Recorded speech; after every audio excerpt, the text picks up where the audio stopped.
Hello guys, आपने पिछले video में यानी कल के वीडियो में आपने देखा है इस ब्लाउज़ की कटिंग मैंने करके दिखाया आप लोगों को किस तरह किया जाता है। तो पेपर पे भी कटिंग किया था मैंने और कपड़े पे भी किया था। तो इसकी स्टिचिंग मैंने नहीं दिखाया था, तो मैं आज की वीडियो में दिखाने वाला हूँ।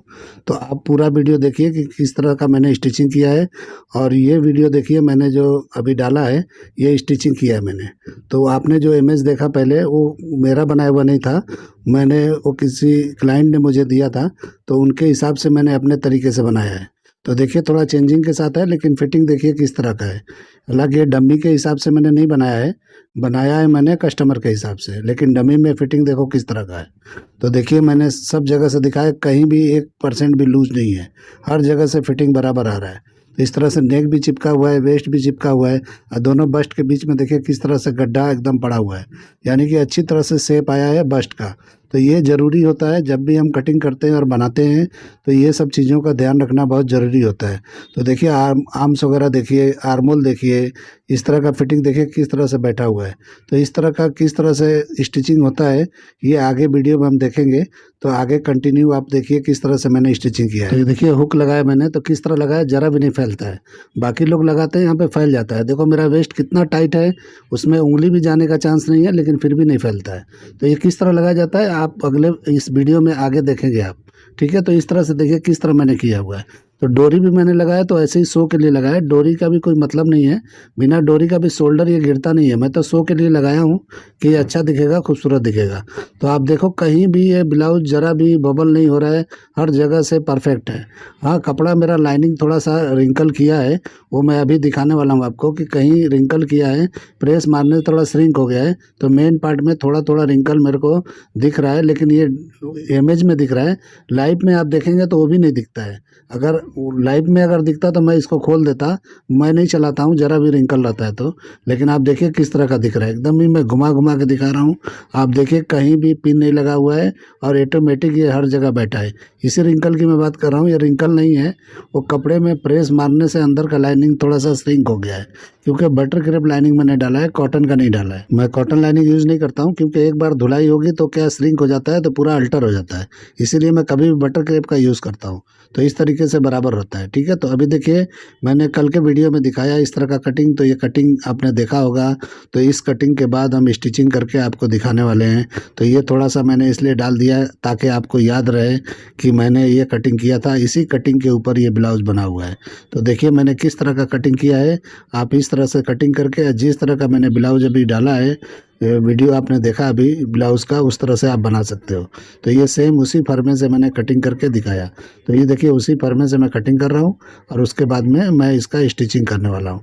तो ये वीडियो मैंने कल के वीडियो में डाला है, फिर भी आपको दिखा दे रहा हूँ, आपको सिर्फ याद दिलाने के लिए। बाकी मुझे ऐसा दिखाने का कोई मतलब नहीं था, फिर आप कन्फ्यूज हो गए कि कौन से फर्मे का कौन सा ब्लाउज है। तो ये प्रॉब्लम ना हो इसके लिए मैं दिखा रहा हूँ आपको। तो ये मेरे पास ऑर्डर है, ऑर्डर के हिसाब से मैं जब रहता है तो कटिंग करके स्टिचिंग करके आपको दिखा देता हूँ। तो कभी भी जो है आप इस तरह का मत सोचिए कि मैं दिखाना नहीं चाहता हूँ, क्योंकि मैं ये चाहता हूँ कि जो भी मेरे पास बने वेस्ट ना हो। क्योंकि किसी का हो तो अच्छा होता है, क्योंकि मेरा काम और मेरा स्टिचिंग आपने देखा है कि किस तरह का होता है। तो कटिंग के बाद मैं एक लाइनिंग आपको अटैच करके दिखा देता हूँ, बाकी मैं नहीं करूँगा। तो एक बैग का मैं करके दिखा रहा हूँ। तो देखिए अपने मैं बराबर पे ही कटिंग किया था, और बराबर पे ही रख के मैं कर रहा हूँ, यानी कि आपको बराबर पे ही रख के कटिंग करना है, छोटा बड़ा नहीं करना है। मेन पार्ट और लाइनिंग आप एक जैसा कटिंग करोगे तो स्टिचिंग करने में दिक्कत नहीं होगा। छोटा बड़ा होगा आपको ऑटोमेटिक तुरंत का तुरंत पता चलता चला जाएगा, कहीं से भी छोटा बड़ा होने का चांस नहीं होता है। कटिंग आपने देखा मैंने किस तरह कपड़े पे रख के किया, इसी तरह से करना है, और उसके बाद में ये कर लेना है। ठीक है, तो इस वीडियो में तो मैंने नहीं दिखाया कि ये मेन पार्ट को मैंने कैसे कटिंग किया है, मतलब कि जो आपने कल का वीडियो देखा होगा या देख लीजिएगा, नहीं देखे होंगे तो, कि किस तरह से मैंने इसका कटिंग किया है, और उसके बाद स्टिचिंग का भी देख लिए तो बराबर समझ में आ जाएगा। तो इस तरह मैंने कटिंग कर लिया। अब ये पार्ट मैं जमा लिया था, तो आपको इसको जमाते हुए नहीं दिखाया। अब मैं ये सेंटर कटोरी, जो डबल कटोरी होता है, वो पार्ट को मैं सेंटर वाला पार्ट जॉइन कर रहा हूँ। तो इस तरह से 2 सिलाई पे मारना है तो 2 मारो, एक मारना है तो एक मारो, अच्छी तरह से मार दो। और इसके बाद में इसको चिरवा कर दोगे तो भी चलेगा, वन साइड गिराओगे तो भी चलेगा। मैं अक्सर जॉइंट को चीर देता हूँ, लेकिन इस बार मैं चीर के नहीं ऐसे दिखा रहा हूँ। तो देखिए मैंने एक सिलाई मारा और इसको दूसरी सिलाई मार रहा हूँ इसलिए कि ज़रा भी टेढ़ा मेढ़ा हो तो ये बराबर हो जाए। तो सेकंड सिलाई मारने का मतलब मजबूती नहीं होता है, फिनिशिंग के लिए भी होता है। तो ये डबल सिलाई भी हो जाएगा और फिनिशिंग भी आ जाएगा। तो इस तरीके से दोनों काम एक साथ होना चाहिए। अब ये जॉइंट को जिस तरफ गिराना है उस तरफ गिरा दो, आपको जो बेहतर लगे वहाँ कर दो। तो मैंने कर दिया है, नीचे की तरफ गिराया ब्लू पार्ट में, ठीक है। अब ये पार्ट हम यहाँ ज्वाइन कर लेंगे जो साइड का पैनल है, और इस तरह से बराबर रख के पहले मैच कर लेंगे कि ये छोटा बड़ा तो नहीं है, छोटा बड़ा नहीं होना चाहिए। ज़रा भी छोटा बड़ा होगा तो दिक्कत होगा। तो आप कभी भी काम करो तो पहले एक बार चेक कर लो कि ये बराबर है कि नहीं है। आपने अगर कटिंग बराबर किया है तो बराबर ही आएगा, क्योंकि मेरा कटिंग आपने देखा मैंने कैसा किया, कहीं से छोटा बड़ा होने का चांस नहीं था। तो आप उसको फॉलो करोगे और मेरे तरीके से बनाओगे तो मैं करके दिखा रहा हूँ कि देखिए किस तरह से आता है। आपने अभी ब्लाउज़ का देखा अपने इंट्रो कि किस तरह का था, किस तरह का फिनिशिंग था, किस तरह का फिटिंग था। तो ये वही ब्लाउज स्टिचिंग कर रहा हूँ जो मैंने अभी दिखाया। तो देखो किस तरह से मैं स्टिचिंग कर रहा हूँ कि उस तरह का फिनिशिंग आया है, अब फिटिंग आया है। तो मेरे कटिंग में फिटिंग का एकदम गारंटी होता है कि फिटिंग परफेक्ट आता है। तो मेरे कटिंग को आप फॉलो करोगे और अच्छी तरह से समझ के करोगे तो अल्टर नहीं आएगा और परफेक्ट होगा। तो इस तरीके से देखिए मैं किस तरह ज्वाइंट कर रहा हूँ, इस तरह से ही करना है। तो बराबर एक जैसा करना है, छोटा बड़ा कहीं से नहीं होना चाहिए, कहीं खींच खाच नहीं करना है, क्योंकि खींच के करोगे तो रिंकल आएगा, डार्ट पॉइंट नीचे ऊपर हो जाएगा, कुछ भी प्रॉब्लम हो सकता है। अभी हम नीचे का बेल्ट जॉइंट कर लेंगे। तो देखिए सेंटर पार्ट में थोड़ा सा सिलाई मार के वहाँ एक चटका लगा लेंगे, यानी कि कट लगा लेंगे, और इस तरह रख के और नाप के देखेंगे कि बराबर आ रहा है कि नहीं। ये बराबर ही आएगा, लेकिन फिर भी नाप के आपको चेक कर लेना है, क्योंकि कभी कभी कपड़े क्रॉस व्रॉस होते हैं तो दिक्कत हो जाता है, छोटा बड़ा हो जाता है। लेकिन आपको ये बराबर चेक कर लेना है बराबर है या नहीं है। तो देखिए मेरा बराबर आया है, तो बराबर आया तो एक इसका मतलब वो बराबर ही आएगा। तो एकदम बराबर एक जैसा पकड़ के जाना है, कोई भी पार्ट को खींचना नहीं है। बहुत लोग छोटा बड़ा होता है तो खींच उसके बराबर कर लेते हैं, कारीगर लोग ऐसा करते हैं अक्सर, लेकिन आपको नहीं करना है। एक सिलाई भले खोलना पड़े, लेकिन आपको अल्टर जो है नहीं छोड़ना है। मतलब कि खींच के करोगे अल्टर हो जाएगा, मतलब नहीं है, पूरा ब्लाउज बिगड़ जाएगा। तो ब्लाउज बहुत बारीकी का काम होता है। ब्लाउज एक ऐसा चीज़ है जिसको अच्छे तरीके से बनाओगे तो ही अच्छी तरह बनता है। बहुत लोग ऐसे रफ एंड टफ बना देते हैं तो वो कोई तरीका ठीक नहीं होता है। लेकिन आप देखो मैं किस तरह से कर रहा हूँ, इस तरह से आप करोगे तो परफेक्ट होगा। तो एकदम हर जगह अच्छी तरह ध्यान देना है कौन सा पार्ट कहाँ ज्वाइंट करना है और कैसे ज्वाइंट करना है।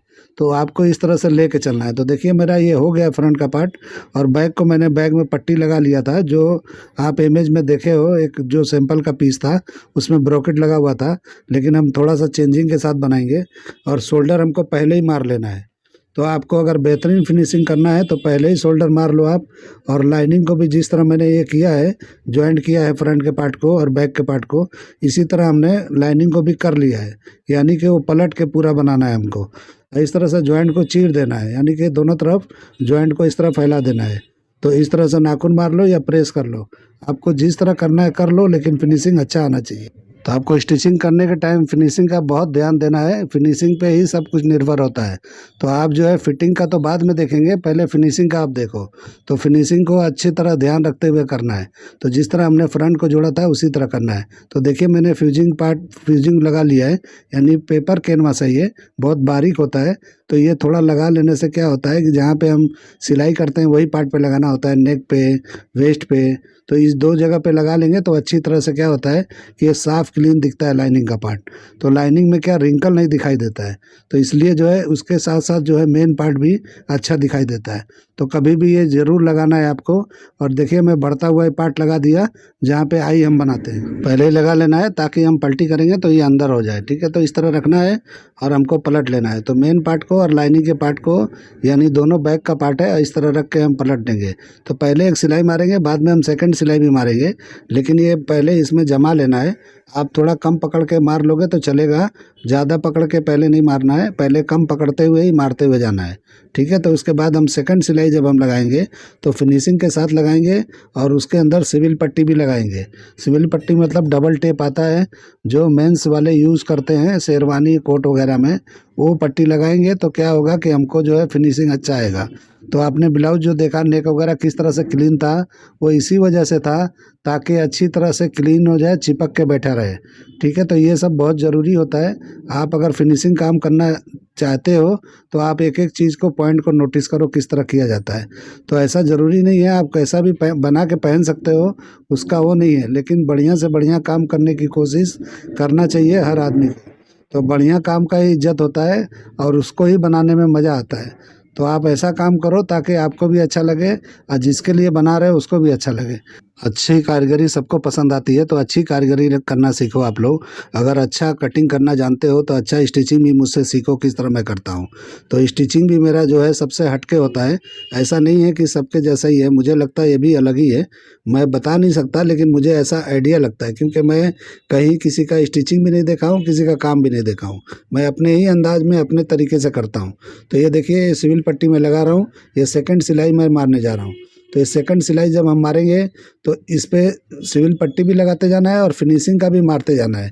यानी जो भी टेढ़ा मेढ़ा आपने सिलाई का अगर किया है तो उसको क्लीन करते हुए जाना है, यानी एक जैसा बांटते हुए जाना है आपको, ताकि अब हम इसको पलटी करेंगे तो कोई भी टेढ़ा मेढ़ा यहाँ नहीं होना चाहिए। तो पहला सिलाई हमने मारा रफली, सेकंड मारना है एकदम फाइनली। तो इस तरह से फाइनल सिलाई हो रहा है, तो इसके हिसाब से आपको परफेक्ट मारना है। तो लाइनिंग मेरा बटर क्रेप का है, थोड़ा खींचा हुआ है, प्रेस मैंने मारा था तो थोड़ा रिंकल आ गया था। रिंकल मतलब ये थोड़ा प्रेस में सिकुड़ने वाला बटर क्रेप था। तो बटर क्रेप में भी 2-3 क्वालिटी आता है, तो कोई कोई बटर क्रेप खराब होता है। तो इसीलिए आप लोग कभी भी इस तरह का है तो पहले प्रेस मार के छोटा कर लो, उसके बाद आगे बढ़ो। तो प्रेस मैंने लगाया था, फिर भी ये पता नहीं क्यों तकलीफ दे रहा है, ये इतना अच्छा बटर क्रेप नहीं मुझे मिला है, तो इसलिए जो है फिर भी मैं बना रहा हूँ। तो हो सकता है कि थोड़ा सा प्रॉब्लम कहीं आ सकता है, लेकिन देखेंगे क्या हो सकता है। ठीक है, तो इस तरीके से देखेंगे किस तरह करना है, इस तरह से करते हुए जाना है आपको। तो इस तरह से बराबर एकदम एक जैसा मारना है। तो देखिए, मैं आराम आराम से आपको दिखा रहा हूँ, छोटा छोटा कट में मैं इस तरीके से कर करके दिखा रहा हूँ ताकि अच्छी तरह आपको समझ में आए। मैंने स्पीड ज़्यादा नहीं किया है वीडियो को, अगर स्पीड कर दूंगा तो ज़्यादा आपके समझ में नहीं आएगा। तो इसलिए मैं अच्छी तरीके से आराम आराम से दिखा रहा हूँ कि किस तरह से किया जाता है। एक तरफ मैंने बढ़ता हुआ पट्टी लगाया आई की तरफ, और हुक की तरफ हमने कुछ भी नहीं लगाया है, पेपर कैनवस लगाया है मैंने, क्योंकि देखो सब जगह मैंने लगा दिया है, जहाँ भी ये स्टिचिंग जा रही है सब जगह ये पेपर कैनवस लगा हुआ है। ये पेपर फ्यूजिंग पेपर होता है, बहुत ही पतला होता है, तो ये पतला ही लगाना है, टाइट वाला आपको बिल्कुल नहीं लगाना है। इस तरह जब हो जाएगा तो जो भी मार्जिन एक्स्ट्रा हमको कटिंग कर लेना है, यानी ज़्यादा नहीं रखना है। अगर ज़्यादा रखोगे तो शो करता है, वो अच्छा नहीं दिखता है। तो आपने अभी देखा होगा, मैंने डाला था पहले शुरू में, तो उसको एक बार और देख के आप देख लेना कि किस तरह से शो में दिखता है हल्का हल्का। तो नज़दीक से आप देखोगे तो हल्का हल्का शो करता है। तो इसलिए आपको ये मार्जिन जो एक्स्ट्रा चौड़ा चौड़ा हो, इसको आप कट कर दो, और उसके बाद भी कट लगा लिया करो जहाँ पे राउंडिंग पार्ट होता है वहाँ पे, तो अच्छी तरह से ये फिनिशिंग के साथ बैठेगा। तो ज़्यादा मार्जिन अंदर रखने से भी, कचरा अंदर नहीं रखना चाहिए, नहीं तो वो भी फिनिशिंग ख़राब करता है। तो ये सब का ध्यान रखते हुए आपको कट लगा लेना है जहाँ भी राउंडिंग का पार्ट है, यानी फ्रंट पार्ट में ही ज़रूरत है, बैक में हमको ज़रूरत नहीं है। बैक में स्क्वायर नेक है तो ये बराबर बैठेगा। हम पलट लेंगे और अंदर लाइनिंग के पार्ट पे हम एक लब की सिलाई लगा लेंगे। ये सिलाई लगाना ज़रूरी है, अगर आप ये नहीं लगाते हो तो आप जब भी इसको पलटी करोगे और जब प्रेस मारोगे तो कपड़ा कम ज़्यादा अंदर की तरफ घुस जाएगा। जो भी आपने स्टिचिंग किया है वो टेढ़ा मेढ़ा भी होने का चांस है, और इस तरह सिलाई मारोगे तो सारे फैब्रिक जो है बाहर निकल जाएंगे। तो इस तरह से एकदम परफेक्ट हो जाएगा। जो भी आपने नेक का शेप मारा है उससे बराबर की तरह अपनी तरफ खुल जाएगा। तो ये ज़रूरी होता है इस तरह का स्टिचिंग कर देना अंदर वाले पार्ट में। और उसके बाद हमको इस घुमा के आप ये कच्चा करो सुई धागे से, या तो जो भी है डायरेक्ट प्रेस भी मार सकते हो। तो इसको सिलने का बहुत तरीका है। इसको ये अगर आप ये नहीं भी सिलाई मारोगे तो भी तरीका है इसको करने का, लेकिन वो ज़्यादा टाइम वाला है। तो इसलिए सबसे आसान तरीका मैं बताता हूँ आपको कि इस तरह कर लोगे तो एकदम आसानी से होगा। और करने के बाद इस तरह पलट लेना है। तो ये हमारा पलट गया, दोनों तरफ से हम पलट लेंगे तो ये हमारा हुक और आई का दोनों बैक का पार्ट हमारा पलटी हो जाएगा। तो उसके बाद हम इसको आगे बढ़ेंगे क्या करना है। तो इस तरह से आपको कर लेना है और पॉइंट को निकाल लेना है। कैंची के मदद से निकालो या जैसे भी निकालना है आप निकाल लो। अभी देखिए, मैंने स्लीव्स का भी पट्टी लगा लिया था, और लगाने के बाद में अभी इसको बंद कर देंगे। जो अंदर का इनसाइड होता है उसको बंद कर देंगे। तो मोरी का जो भी नाप है यानी कि बॉटम का, आप नाप लेके इस तरह कर सकते हो। तो मेरे पास तो कोई मेजरमेंट ही नहीं है, सब अंदाजे से काम कर रहा हूँ, तो मैं ऐसे ही लगा लिया हूँ। तो आपके पास अगर मेजरमेंट हो तो आप मेजरमेंट से लगाना, ऐसे मेरे तरीके से मत लगा देना। और आर्म्स पे आपने जो भी मेजरमेंट लिया है या मार्किंग पे कटिंग किया है उस पे ही मार देना है। तो इस तरीके से बंद कर लेना है। तो मैं जब भी करता हूँ तो ये स्लीव्स पहले बंद करके करता हूँ, और बहुत लोग जो है पहले चढ़ा के तब जो है साइड बंद करते हैं। तो देखिए इस तरह से हमको नम का एक सिलाई मार लेना है। जो भी आर्मोल का पार्ट है स्लीव्स के आर्मोल पे लगाना है, मेन बॉडी के पार्ट पे बिल्कुल नहीं लगाना है। तो देखिए मैंने लगा लिया, इसी तरह से दूसरे पार्ट को भी लगा लेंगे। यानी ये नम का सिलाई लगा लेंगे तो अच्छी तरह से बैठेगा, और आपके जो है आर्मोल में झोल नहीं आएगा, स्लीव्स अच्छी तरह से बैठेगा। तो आपने देखा होगा किस तरह मैंने बिठाया था, इस तरह से बैठेगा। ठीक है, तो इस तरह से एक लगा लेना ज़रूरी होता है। अब लगा लेंगे और उसके बाद में हम इसको बंद कर देंगे। तो अब क्या करेंगे कि हम यहाँ पे कप्स लगा देंगे। तो कप्स का एक सेंटर निकालेंगे, और जो भी हमारा नाप था, जो भी हमने कटोरी में जो भी सेंटर था हमारा, तो आपने देखा होगा किस तरह मैंने कटिंग किया था, तो उस हिसाब से उसी सेंटर पे बिल्कुल बिठा देना है। तो एकदम परफेक्ट बैठ जाएगा। तो इस तरह अंदर से एक टाका लिया मैंने, और जहाँ हमने किया था वहाँ एक निशान लगाया हुआ है मैंने, तो उसी निशान पे लगा देना है। और थोड़ा ढीला करके लगाना है, हल्का सा। अगर ढीला लगाते हो तो क्या है कि कप्स कभी भी आपका बस्ट के हिसाब से नीचे ऊपर होना है तो थोड़ा इधर उधर सरक जाएगा, दाएं बाएं भी सरक जाएगा, ऊपर नीचे भी सरक जाएगा। तो इसलिए हल्का सा एक दो सूत का ढीला रखना है, एकदम टाइट नहीं करना है। तो ये ज़रूरी होता है, क्योंकि कभी कभी ऐसा होता है कि वो अड़चन देने लगता है तो तकलीफ़ होता है, तो बहुत लोग को पसंद नहीं आता है, कप्स निकलवा देते हैं। तो कप्स अगर अच्छी तरह लगाओगे तो नहीं निकलवाएगा कस्टमर, कभी भी इस तरह करोगे तो अच्छी तरह हो जाएगा। तो बैक लो है तो आपको कप्स लगाना ज़रूरी है। तो इसलिए आपको ये सब सोच समझ के बनाना है कि किस में कप्स लगाना है, किस में नहीं लगाना है। अब देखिए हम इसका सेंटर निकाल लेंगे और नीचे का बंद कर देंगे। तो नीचे का बंद ऐसा डायरेक्ट नहीं करना है, इसको भी हमको पलट लेना है। तो यानी कि सारी हर जगह मैंने कहीं पट्टी का इस्तेमाल नहीं किया, सब जगह मैं पलट पलट के बना रहा हूँ। तो आप पलटी करके बनाएंगे तो जल्दी भी होता है और फिनिशिंग के साथ होता है। तो देखिए सेंटर से मैंने रखा है, और सेंटर से इस तरफ जाऊंगा, और दूसरी बार जब पलट के उस तरफ से उस तरफ जाऊंगा। यानी ये चेक कर लेना है, छोटा बड़ा नहीं होना चाहिए यहाँ भी। तो हर जगह आपको ध्यान रखना है कि कटिंग आपका परफेक्ट है तो सब बराबर ही आने वाला है, कोई दिक्कत नहीं आने वाला है। तो आपका कटिंग अगर परफेक्ट है तो कोई घबराने की ज़रूरत ही नहीं है। आप बस ऐसा पलटी करके मारते चले जाओ, ऑटोमेटिक सब बराबर हो जाएगा। तो देखिए मैंने कर लिया, एकदम परफेक्ट हो गया। तो एक सिलाई मैंने लगा लिया। यहाँ भी हम सिविल पट्टी का इस्तेमाल कर लेंगे, ताकि हम पलटी करेंगे तो अच्छी तरह से ये चिपक जाएगा। जो भी दबाव वगैरह होता है, मार्जिंग होता है, वो चिपक जाएगा अच्छी तरह से बाहर की तरफ। अंदर का लाइनिंग बाहर की तरफ नहीं आएगा, यानी जो जहाँ रुक जाएगा वहीं रुक जाएगा। तो इस तरह करके जब आप प्रेसिंग कर दोगे तो वहीं पे रुक जाता है। तो इसलिए हम इसका इस्तेमाल करते हैं। तो आप लोग भी अगर इसका इस्तेमाल नहीं करते हो तो करो, आपको अच्छा लगेगा। आप लोग को एक बार यूज़ करोगे तो आप लोग को समझ में आ जाएगा कि कितना अच्छा है ये। ठीक है, तो इसका एडवर्टाइज मैं नहीं कर रहा हूँ, बस बता रहा हूँ कि मैं पसंद करता हूँ, इसलिए जो है मैं बता रहा हूँ। ठीक है, तो इसके हिसाब से देखिए अभी फिर सेंटर में निकालूंगा, और इस तरह से रख के सेंटर के हिसाब से आप क्या करेंगे, इस तरह का साइड लगाएंगे। तो बैक का पार्ट का सेंटर निकालेंगे और सेंटर से साइड की तरफ जाएंगे। सेंटर जरूर मिलाना है, और इस तरह बराबर पे रख के हम साइड मार देंगे। तो साइड पहले अंदाज से मारना है, एक जैसा दोनों तरफ। आधा इंच मारो, पौना इंच मारो, 1 इंच मारो, जो भी मारना है मार लो, लेकिन दोनों तरफ सेम सेम मारना है। और इस तरह सेंटर मिला के और साइड पे मारना है। तो दोनों तरफ का इस तरह बराबर कर लेना है। तो पहले अंदाज से एक जैसा मार लो दोनों तरफ, उसके बाद हम मेजर करेंगे इसको। तो पहले इस तरह से पहले एक कच्चा मार लेना है। अब इसको हम खोल के नापेंगे। तो इस तरह से देखिए स्क्वायर नेक है, तो यहाँ पे फुट पट्टी मैंने रख दिया, जहाँ पे आई पट्टी है उस हिसाब से। और आधा मैं नापूंगा, तो आधा जितना आता है देखिए ये 37 हो रहा है, हमको 35 चाहिए। क्योंकि 35 हमारा जो भी था अपर चेस्ट था, तो 35 ही रखना है, इसमें लूजिंग नहीं देना है, क्योंकि बैक लो है इस हिसाब से। अब ये देखिए ये हमारा वेस्ट है, तो वेस्ट 30 है, तो देखिए अभी 2 इंच ज़्यादा हो रहा है। तो अब 2 इंच हम दबाएंगे। तो 2 इंच कैसे दबाना है कि इस तरह से रखना है, और आधा इंच ऊपर आधा इंच नीचे हम इस तरह से मार्किंग कर देंगे। अब मार्किंग करने के बाद में हम इसको फुट पट्टी से सीधा एक निशान लगा देंगे। तो ये हमारा इसी निशान पे जब हम लगाएंगे तो ये बराबर हो जाएगा।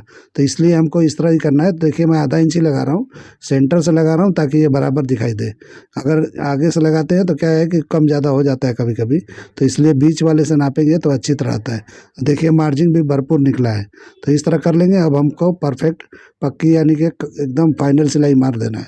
अब हमको लूज टाइट का कोई यहाँ प्रॉब्लम नहीं है, कुछ भी चेक नहीं करना है, हमारा हो गया। जो होना था हो गया। अब कस्टमर के ऊपर अगर लूज टाइट होता है तब हम आगे बढ़ेंगे, हमको लूज करना है टाइट करना है, लेकिन हमने अपने हिसाब से इसको कर दिया है। तो इस तरह कर लेंगे, सिलाई लगा लेंगे। तो देखिए मैंने कितना आसान तरीका आप लोग को बताया, इस तरह से करना है। और जब भी एक्स्ट्रा यहाँ मार्जिन ज़्यादा दिखता है तो उसको काट के निकाल दो। कुछ ज़्यादा नहीं रखना है, ये बहुत ज़्यादा नहीं रखना चाहिए, 1 सवा इंच तक बहुत काफ़ी होता है। इससे ज़्यादा रखोगे तो दिक्कत देता है, अच्छी तरह नहीं बैठता है। तो इस तरह मैंने कर लिया है, बराबर कर लिया है। अब मैं वर्लक मार लूँगा और इस तरह से आर्मोल वगैरह चढ़ा लूँगा। स्लीज वगैरह मैं चढ़ा के दिखाता हूँ किस तरह होता है। तो स्लीज मैंने किया था, अब इसको मैं चढ़ा के दिखाता हूँ। तो नाप के देखो मेरा बराबर आया है। आपका छोटा बड़ा होता है तो यहाँ पे कटिंग करके शेप कर लेना है, यानी सेट कर लेना है जो भी है। और देखिए मैं आस्तीन किस तरह चढ़ा रहा हूँ, तो इस तरह से अंदर हाथ डालना है नेक के अंदर से, और इस तरह से पकड़ लेना है स्लीज को। और स्लीज को पकड़ने के बाद में जॉइंट से जॉइंट मिलाना है, यानी कि नीचे का जॉइंट जो साइड का होता है स्लीव्स का और जो भी है बॉडी का, यानी कि ब्लाउज़ का, और इस तरह से मिला के सिलाई लगाना है। तो जो ब्लाउज़ का साइड है वो बैक की तरफ गिराना है, और जो स्लीव्स का साइड है वो फ्रंट की तरफ गिराना है, यानी कि दोनों जॉइंटों को एक तरफ नहीं गिराना है, नहीं तो मोटा हो जाएगा। तो आपको इस तरह कर लेना। और ये इस तरह से आर्मोल को अच्छी तरह से नम के हिसाब से चढ़ाते हुए चले जाना है। तो आप देखो कहीं छोटा बड़ा नहीं होना चाहिए, भले नापना है एक बार नाप लो, लेकिन छोटा बड़ा कहीं नहीं होना चाहिए, कहीं खींच नहीं होना चाहिए। आपके सेंटर में तो नम जरूरी है स्लीव्स के अंदर, यहाँ नीचे नहीं दोगे चलेगा, कोई बात नहीं है। अगर नीचे भी आता है तो थोड़ा बहुत दे दो, नहीं आता है तो कोई बात नहीं है। इस तरह कर लेंगे और उसके बाद में एक और सिलाई लगा लेंगे। तो 2 सिलाई लगाएंगे तो दूसरी सिलाई मजबूती भी आ जाएगी, और एकदम जो भी फिनिशिंग टेढ़ा मेढ़ा है वो क्लियर हो जाएगा। तो इसलिए 2 सिलाई लगाना ज़रूरी है। तो मैं स्लीव इस तरह से चढ़ाता हूँ, आर्मोल को इस तरह से फिनिशिंग करता हूँ ताकि ये अच्छी तरह से आता है। तो जो आपने देखा ये मेरा तरीका है बनाने का। आप लोग को ये जमता है तो ऐसा बनाओ, नहीं तो अपने तरीके से बनाओ। तो मैं एक ही चढ़ा के दिखा दिया, दूसरा नहीं करूँगा। तो देखिए किस तरह का आया है फिनिशिंग। अब मैं क्या करूँगा कि इसका एक हुक लगा के आपको दिखा देता हूँ कि हुक लोग भी बहुत भाई लोग लगाते हैं तो हुक बराबर नहीं लगाते हैं, तो हुक को फैला के लगाते हैं। तो फैला के नहीं लगाना है, बराबर लगाना है। यानी कि अभी मैं एक आई बना के दिखा देता हूँ, एक हुक लगा के दिखा देता हूँ। तो देखिए मैं हुक कहाँ पे, आई कहाँ बना रहा हूँ, यानी बॉडी के पार्ट पे लगा रहा हूँ। जो बढ़ता हुआ पट्टी लगा है उस पर नहीं लगा रहा हूँ, मैं एक सूत बाहर की तरफ लगा रहा हूँ, बॉडी की तरफ। ठीक है, तो इस तरह से लगाना है और इस तरह से नीचे तक लेके जाना है धागा। तो अच्छी तरह से इस तरह नीचे ऊपर लेके करना है, और उसके बाद हम इसको जिस तरह से बनाते हैं उस तरह बनाना है। और आई कभी भी बड़ा नहीं बनाना है, आई घुस जाए उसके हिसाब से थोड़ा एक्स्ट्रा बनाना है। अगर आप बड़ा बनाते हो, ढीला बनाते हो, तो वही फैलता है। ये मैं बनाया हूँ बिल्कुल नहीं फैलेगा। तो इस तरह से कर लेंगे। और आपने यहाँ तक वीडियो देखा है तो मेरे वीडियो को लाइक करो, सब्सक्राइब कर दो, और दोस्तों में शेयर ज़रूर कर दो। और जो भी भाई अभी तक सब्सक्राइब मेरे चैनल को नहीं किए हैं, और बहुत लोग हैं जो मेरे चैनल को जो है सब्सक्राइब अभी तक नहीं किए हैं, वीडियो तो देखते हैं सब्सक्राइब नहीं करते हैं, तो उन लोग को रिक्वेस्ट कर रहा हूँ कि आप लोग मेरा चैनल को सब्सक्राइब कर दीजिए। ठीक है, ताकि जो भी मैं वीडियो डालूँ आप लोग को तुरंत मिले और आप लोग देखो कि मैं किस तरह का कर रहा हूँ। तो आप लोग को पसंद आता है तो सब्सक्राइब कर दीजिए बिल्कुल। ठीक है, ताकि मैं अच्छे अच्छे वीडियो आप लोग को बनाता रहूं। तो मेरे हौसला अफजाई के लिए मैं बोल रहा हूँ। तो इस तरीके से हुक आई का मैं एक तरीका दिखा देता हूँ, एक ही लगा के आपको दिखाने वाला हूँ। तो देखिए मैं इस तरह से धागा ले आके अंदर बांध दूंगा। तो जिस तरह से लगाया जाता है उसी तरह करना है, लेकिन आई का ध्यान रखना है, ज़्यादा बड़ा नहीं करना है, ढीला नहीं बनाना है, टाइट बनाना है। ठीक है, तो इस तरह से हो जाएगा। अब मैं हुक लगा के एक दिखाता हूँ किस तरह करना है। इतने दूरी में आप लोग लगाओगे तो 2 ही लगाओगे, लेकिन मैं 3 लगा रहा हूँ। कभी भी 1.25 इंच से ज़्यादा आपको गैपिंग पे ब्लाउज का नहीं लगाना है। 1 इंच, 1.25 इंच, 1 इंच एक सूत पे ही लगाया जाता है। इससे ज़्यादा जो लगाता है इसीलिए फैलता है और वो मज़ा नहीं आता है। टाइट ब्लाउज होता है फैल जाता है। अब देखिए मैंने हुक को फैलाया नहीं है, हुक को फैलाना नहीं है, बिल्कुल जैसा हुक है वैसे ही लगाना है। और इसी तरह से आप फैला देते हो तो लॉक उसका खुल जाता है। तो लॉक खुलता है तो आपका ब्लाउज भी खुल जाता होगा, अच्छी तरह नहीं बैठता होगा। तो आपको जैसा वैसे लगाना है। तो पहले देखिए एक होल में मैंने बराबर टाका लगाया, और उसके बाद एक टाका एकदम बाहर लेके जाना है, यानी कि आर पार लेके जाना है, और एक सूत अंदर करके हुक को लगाना है। कभी भी हुक बाहर दिखना नहीं चाहिए। तो 1.5 सूत अंदर करके मैं लगा रहा हूँ। फिर दूसरी तरफ भी इस तरह कर लेना है, और इस तरह करके और बराबर इस तरह करते हुए जाना है। और इस तरह से टाका जब हो जाएगा तो आपको एक टाका अंदर की तरफ फिर लेके जाना है नीचे की तरफ। देखिए मैं किस तरह लेके जा रहा हूँ। तो इस तरह से करोगे तो हुक जरा भी नहीं फैलेगा, कोई मिस्टेक नहीं होता है। तो आप लोग हुक भी लगाते हो तो मुझे लगता है बराबर नहीं लगाते हो, क्योंकि बहुत लोग का मैं ब्लाउज देखता हूँ बहुत फैलता है। देखिए मैं किस तरह से बांध बांध के लगा रहा हूँ। इसका भी एक टाका नीचे मैं लेके जाऊँगा। तो यहाँ भी अच्छी तरह से लॉक कर देना है सुई धागे से, और इसको भी नीचे की तरफ लाके इस तरह से कर लेना है, तो ये बराबर हो जाता है। ठीक है, तो इसको मैं अभी बंद करके खींच के आपको दिखाता हूँ। और आपने ब्लाउज देखा मेरा डमी पे लगाया था, जरा भी खींच खाच नहीं हुआ था। तो इस तरीके से बना के आप देखो, कभी प्रॉब्लम नहीं होगा। देखो किस तरह का है, जरा भी नहीं होगा, कितना भी खींचो ये। आप लटक भी जाओगे तो नहीं होगा। चलिए वीडियो एंड करते हैं। अल्लाह हाफिज।